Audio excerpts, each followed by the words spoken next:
Hi there. Thanks for checking out my journey video series where I'm documenting the lessons and the challenges associated with building a YouTube channel and video blog. My name is Rich Oban and I'm the founder of The Motivation Mindset. And today I'm going to talk to you about the concept of task switching and specifically as it applies to the idea of writing. And recently I read an article from Jeff Bullis, I think that's how you pronounce his last name. He is a blogger from the UK who has a pretty large following. And I read an article of his that was talking about some lesser known productivity tips. And there was something specifically in there that was kind of an aha moment for me. And I'll get back to that in a minute. But before I do that, I want to kind of take a brief detour to explain why it's important. So after I decided I wanted to create a video about this, I couldn't remember who had produced the article, so I went back and I did some Googling to try to find the article, and I found it. But I also found a couple other articles that I want to touch on here that are relevant to the same topic as well. So specifically, if you're familiar with Neil Patel, or you may not be familiar with him, but he is kind of one of the online marketing gurus. He's been ranked on by major publications as like one of the top 10 most influential online marketing gurus. He produces content on everything from online marketing to SEO to generating traffic to website conversion, and he's got multiple places where he blogs, and he produces some really good content both in video and in word form. In one of his articles, he talks about the fact that he produces or talks about how much content he produces in a week. So he has his own blog, neilpatel.com. He is co-founder of a company called Crazy Egg. He also has some kind of like a joint venture partnership with the company Quick Sprout Social, where he blogs. And so he talked about the fact that on Quick Sprout, he publishes 2 blog posts every week plus an infographic. Each one of those blog posts is between 1,000 and 5,000 words. And then on his own personal blog, neilpatel.com, he publishes 2 posts per week. Each of those are about 5,000 words. He does 2 guest posts, usually on some other prominent blogs every week, usually somewhere in the neighborhood of 1,500 words each. And then on his own business, Crazy Egg, he publishes a couple of posts per month, not per week, but each of those is somewhere in the neighborhood of 2,000 words. And so he crunched the numbers and said that basically he's producing blog content of about 17,000 words per week, which is a ridiculous number. I know from personal experience, I'm, producing probably somewhere in the neighborhood of, 3,000 to 4,000 words per week. And that's a challenge in and of itself between researching and writing.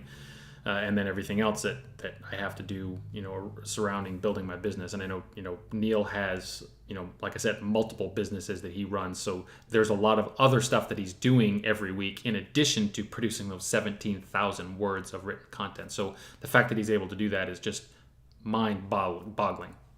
So with all that being said, the reason I bring that up is because he also has at least one article that I saw, he probably has more than one, where he talks about some of the ways and some of the strategies that he uses to be able to produce that much content, and not just content, but good quality content.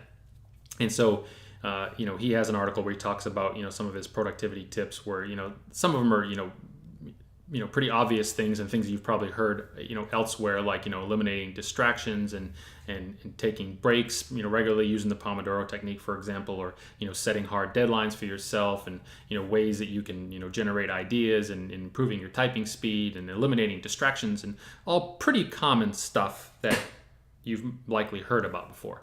But one of the things on his blog post, and this is where it gets back to the original article from Jeff Bullis that I referenced at the beginning, is he talks about, not editing while you write. And so he specifically talks about just basically don't edit while you write. But in the article from Jeff Bullis that I mentioned, is a technique that Jeff Bullis mentioned is to prevent yourself, in other words, giving yourself, like a hard way that you can't get around it, to prevent yourself from editing while you're writing, is to actually turn your monitor off. So open your whatever document or online tool, whatever that you're going to write in, open it up, get it all set up, ready to start typing, and then turn your screen off. And then just write. And so when you can't see what you're writing, then you can't see any typos, you can't see any grammatical mistakes, you can't see, oh, I don't like the way that sentence sounds. So it's much harder because your brain can't hold all the contents of that document in your head. So it's virtually impossible for you to be able to notice or remember or think that, oh, that doesn't look right or sound right, or oh, I made a mistake, so I need to go back and fix it. And so that basically cuts off that part of your brain from that desire to edit things. And I can tell you from my own personal experience, I am terrible about this. I'm constantly editing while I'm writing. And so I need a way, and I guess I didn't even really think about the fact that I needed a way until I read this article that I really needed a way to stop doing that. So when I did my Google search to find that article, again, one of the things that I found was an article by a publication coach, a woman by the name of Daphne Gray Grant, and she actually has written multiple articles, blog posts about writing, because that's what she does, and she's also written a book about strategies for improving your writing speed and quality and all that kind of stuff. But in the article of hers that I found, she talks about why it's important, to not edit while you write. And again, having read it now, it's so blatantly obvious, but it just kind of all clicked when I read these articles that, you've probably heard about the problems, the drawbacks, if you will, to multitasking. And specifically, there's a lot of research out there that's shown that, multitasking doesn't work. And it's very counterintuitive, because when you're multitasking, you actually feel more productive. But in reality, you're not. In fact, research shows that people who multitask are about 40% less productive than if you just stay in one conscious train of thought and stay focused on whatever it is you're working on until you're done with it, and then switch to something else. But are constantly distracted to society, where you're always getting notifications on your desktop for emails that are coming in, or your phone, or what have you. Your brain is constantly being pulled left and right in 1,000 different directions, and that's terrible for your ability to focus and concentrate. So it makes you approximately 40% less productive. And it's even more sinister because people who more strongly believe that they are able to multitask, that they're the exception to the rule, those people are actually the ones who are actually less productive by multitasking, the research has shown. So it's like you think one thing and it's actually the opposite end of the spectrum. So what I guess why I thought about this, and I realized why it wasn't so obvious to me, because I've known about the research on multitasking for many, many years and thoroughly believe in it from personal experience. But why I guess it never really occurred to me was that when I'm writing, even though I'm coming up with ideas and doing creative stuff and then going back and editing it, that all feels like one task, one activity to me. At least it has, subconsciously and even consciously. It doesn't feel like multitasking because you're doing the same task. But in reality, the process of creating, of coming up with words to express an idea, or just brainstorming ideas in general, uses a completely different network and system within your brain than does editing. Those are very two discrete and different functions. And so within doing one task of quote unquote writing, you are using two different parts of your brain, and so you are constantly switching back and forth if you try to edit while you're writing, and then you get the same drawbacks and penalty of multitasking, doing work within the same activity. And so when I read that, that's where it was just like it's like I got hit with a hammer. It was like, oh my word, I can't believe that I didn't notice this or didn't realize this sooner. And so the idea of, like I said, shutting off your monitor and being able to force yourself to not edit while you're writing is like a revelation for me, and it's like an epiphany. If you do creative work, or if you even just have to write things, whether it's emails or long form presentations or documents or white papers or whatever you may, if you've in the past struggled with coming up with ideas, or struggled with trying to get it done in the amount of time that you have, then it may be something that's worth trying for you as well, even if you're not technically a quote unquote creative person. There are some other tools out there that I saw that kind of help you with the idea of editing while you're writing, that don't involve shutting off your monitor if that's too extreme for you. There's a tool called Rough Draft, which basically it's an online tool where you're typing into your browser. It's like a blank document that you can type into, but it's in your browser. And when you delete something, it doesn't actually delete it. It basically just does a strike through.